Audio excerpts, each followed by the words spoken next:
Hey, how y'all doing today? Today's topic is my experiences with hospice.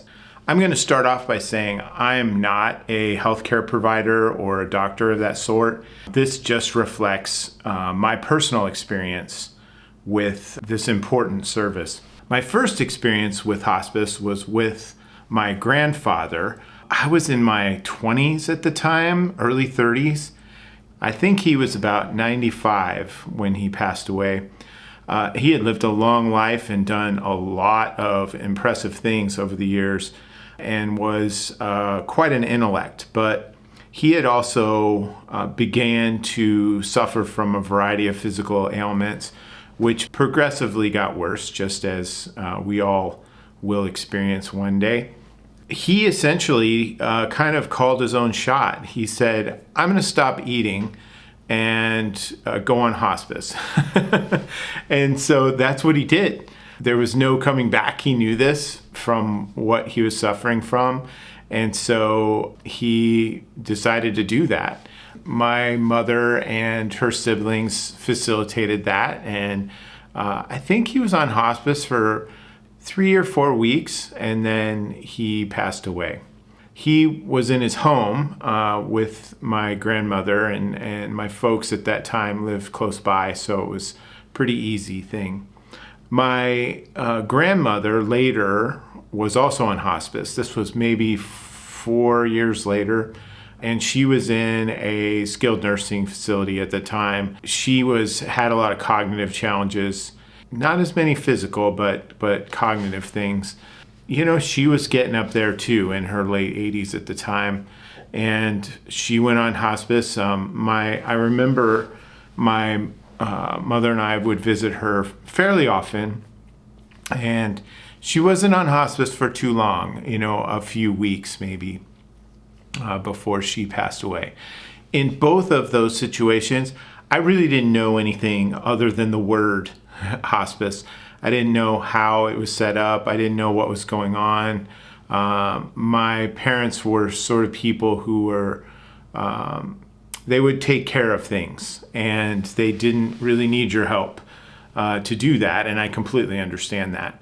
Nor was I really in a place in either of those situations to offer much more than just support. I wasn't mature enough to really understand the depth and breadth of what was going on. My next experience with hospice was with my dad.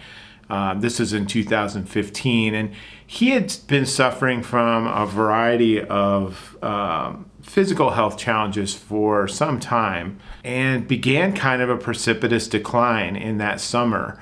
Anyway, precipitous decline, ER visits, dehydration problems, some cognitive issues that he had not really suffered from before that, and it was really just kind of a really quick downhill slide from living in he and my mother's apartment and doing great to being in a skilled care facility and then being on hospice.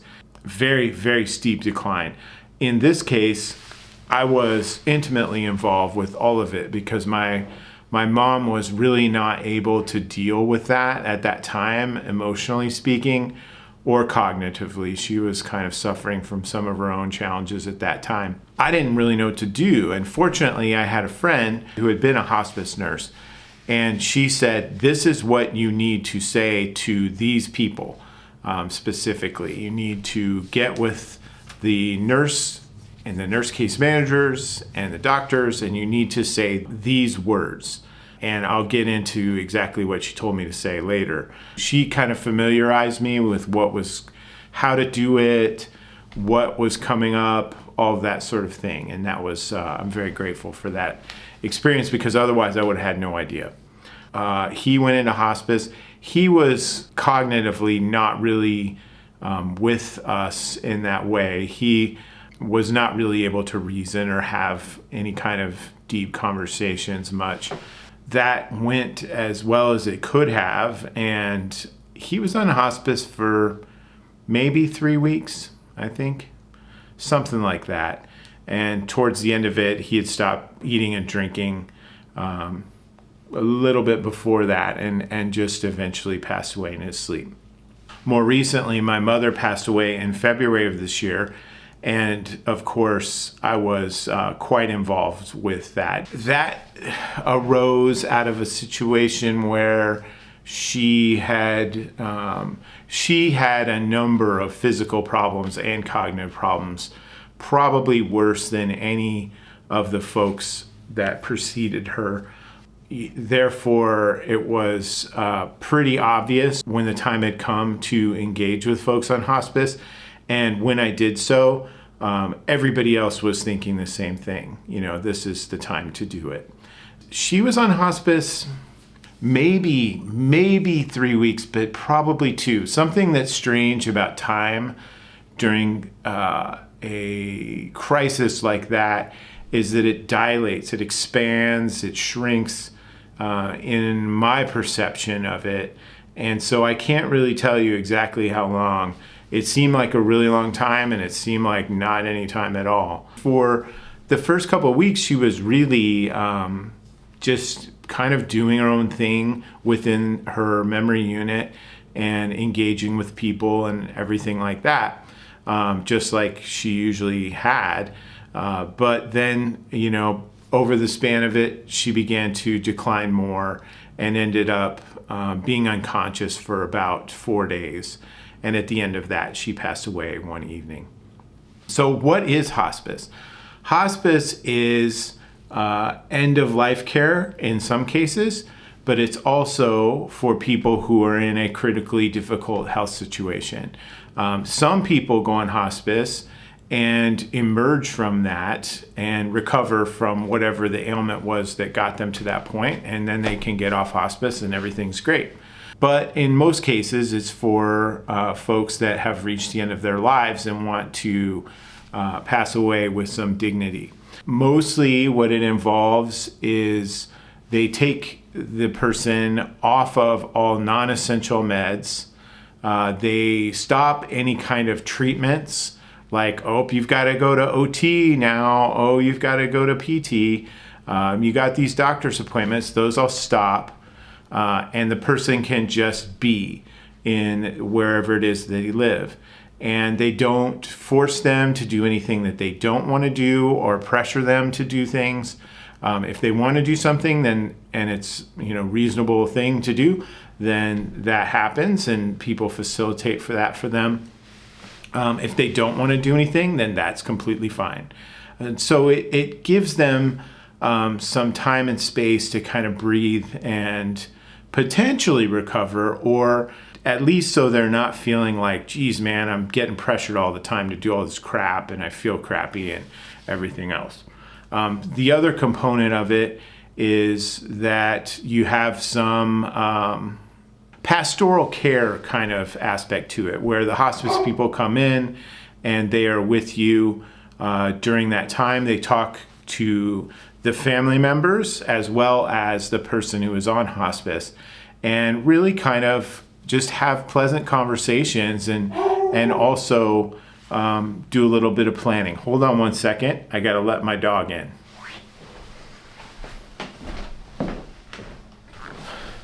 Okay, I'm back. So the other part of it is palliative care is a big part of hospice.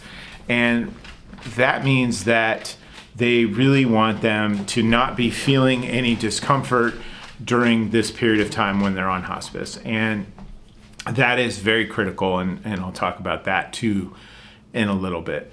Now, how do you get a hospice diagnosis? Sam, buddy, how do you get a hospice diagnosis? Well, what you do is you go to the doctor, or nurse case manager, or the nurse, or the medical director of the facility, the ER, the hospital, wherever you happen to be, and you say, I want them to be evaluated for hospice. I believe that we have a failure to thrive situation here. What does that mean? To be on hospice, there are some criteria, one of them being weight loss or loss of appetite. Both or either can be a function there. Cognitive challenges is another one that have increased. For instance, someone who used to read a lot, who no longer can read coherently, someone who is struggling for words when maybe a month ago they were not. The other one is physical challenges like falling more often. Also fine motor skill, loss of that, inability to write their name, these kinds of things. And finally, a desire to isolate from others. And I'm not exactly sure how many of them, my mother or father happen to hit on, but enough for them to qualify. It can take a couple of days for them to make that diagnosis and then to have that kick in. When that happens, then we can talk about what hospice is actually like. So these people come in, they kind of take over their treatment. So all older folks are suffering from a variety of ailments. So they review the meds list, they go through that, they strike things off. And these are things that they communicate with whoever the power of attorney is. In this case, it was me, her son. They communicate about what they're doing. They talk you through that process. They get those pain meds to a level where, hey, the person's not going to be feeling any pain on this journey. And then they coordinate some things. What is your mom like? What does she like to do? And so I shared some things with them, and they kind of facilitated that to the best of their ability. You also get like a hospice bed, which is nice. Incontinence supplies, snacks, any kinds of foods that they would particularly like. Now, it can be a perception that hospice people are around, like kind of standing vigil and around 24/7. You might see that on movies or TV. In my experience, that has not been the case. They're there for 2 or 3, 4 hours a day, maybe more, maybe a little less, depending on the situation. But they're not around 24/7, but they're available. These people were great. I could call them anytime. They would pick up and talk to me about whatever I needed. They would be like, hey, we're going to be there. Do you want to come down? All this kind of stuff. And their job is to help keep the person clean and relatively happy and, not bothered. That can be in both situations with my dad and my mom. It was a bit of a challenge because not everybody understands what hospice is. And so staff members and these sorts of things will come in and be like, come on, you got to go eat. You got to do this. You got to do that. And that's not what hospice is. Even in places where you would think they would know, that kind of mindset of let's get the person involved and they'll feel better is hard to dispel. And so there was a few times in both my dad and my mom's case where I had to advocate again and say, hey, I don't think we're supposed to be trying to pressure her or push her to do this right now because she's on hospice. Oh, I didn't know. Communication is always a problem in healthcare. Coordinating that and then telling the hospice people like, hey, I think they're trying to get her to do some stuff. I'm not really sure if it's supposed to be that way. And they'll be like, we'll take care of that. And they always did. But it's something to watch out for. It's an incredibly emotionally difficult time for a family member who has a person on hospice. Because, the person's dying, this, it's happening. In my mom's case, I really felt like this was the time when she was going to pass. But I would also say this, my mom had the fury of 1,000 suns to continue to live. Never a fatalistic word out of her mouth ever. I was sort of like, well, this is not good.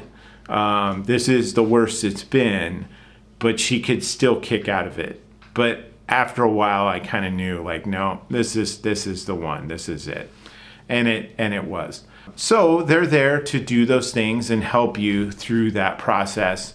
In my experience, extremely lovely people. I can't imagine doing what they do. Very empathetic, very supportive folks in both cases that I was directly involved in. Yeah, I couldn't say enough about the whole experience, because if anybody has seen somebody who has passed away, who is in pain, who is suffering, who is feeling pressure to return to a life that they once had that it's not possible for them to again attain. It's a horrifying experience. And in both cases with my parents, it was a pleasant experience for them. Emotionally difficult for me, for other family members, and for their close friends. But definitely something that was the right thing to do, and one that I am proud to have participated in. Some practical elements to kind of wrap this up. When a person gets a hospice diagnosis, Medicare kicks in some things that they otherwise wouldn't. So you get that bed, you get the incontinence supplies paid for. Just in case you want to know, insurance doesn't pay for that kind of thing if you're not on hospice, if you're in assisted living or anything like that. So wipes and diapers and all of those sorts of things. And as any young parent would know, that stuff adds up real quick. There's some other things about the medications that I think your copays are taken away and some other stuff like that. I could be wrong on that. My memory is not the greatest. But there's a number of sort of practical advantages to a hospice diagnosis that can take that part of it out of your concern, so that you can focus on being with your loved one as they pass. A final word on that point. In both cases of my father and my mother, the hospice people said, hey, don't feel like you need to be here 24/7. And in fact, it might not be helpful. Be here and engage with your person, but also leave them be, because many people want to be alone when they pass. From the experience of the hospice people, they would share, they want to be alone when they pass. And in both cases, my dad passed away. I had seen him earlier in the day, about 5 or 6 o'clock, and he passed around 10:30 at night in his sleep. My mother, as I noted, had been in an unconscious, kind of unresponsive state for about 4 days. I was getting ready to drive down there to see her and see what was going on, and they called me and said that she had passed, and this was about 6 o'clock, 6:30 on a Valentine's night, as a matter of fact. I can't recommend hospice enough. If you have to do that, I hope that this video has provided you with some strategies and information about what hospice is and how to engage with it should you need to. If you got some comments, some supportive things to say, please share those in the comments, and absolutely likes and shares and subscribes are welcome. I make these videos really to hopefully allow other people to benefit from my experience, such as it is. I appreciate you being here with me today, and I hope you have a great day. Thank you.